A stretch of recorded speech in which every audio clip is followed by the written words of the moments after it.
Today is July 16th, 2014. This is the Great Salt Pond update. As you can see, Spring Island has had a great deal of rain in the last 24 hours, and work is continuing. This is a view of the Great Salt Pond from atop the spoils near the middle dike. This morning, the long arm is in the process of loading dirt into these all-terrain dump trucks that they have on site. They have very large wheels to minimize impact. They are coming to get the dirt through a single road that they have made through the forest. Again, the idea here is to minimize impact. We will come back in and put dirt and level this out when all the work is said and done.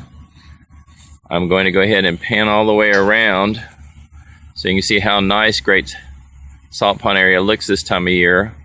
They've cleaned out the vegetation on the far side of the middle dike, but stopped excavation there in order to use the long arms to start loading the trucks.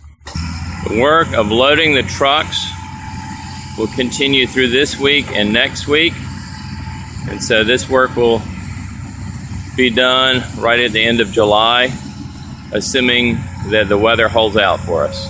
As they're doing this work, they are also adding good soil to the road that goes out through Big Dike to make sure that that road is maintained in good condition. By the way, with all this rain, the mosquito population is quite healthy down here. It's better to see it by video than in person, in my opinion. This just gives you an idea of the size of the trucks that are being used here and the size of their wheels. As you can see,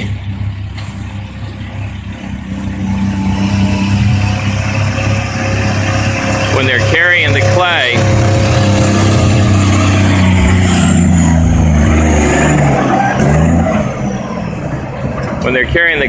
it's so clumpy that they can't carry as much as they would as if it were, when it's the case, it's a loose sand. So that's one of the reasons it'll take them a little longer to do the work.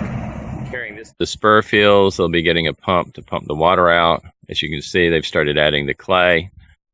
By the way, even after hours, it's not a good idea to drive on the roads leading down to the Great Salt Pond. As one member found out, it's very easy to get stuck.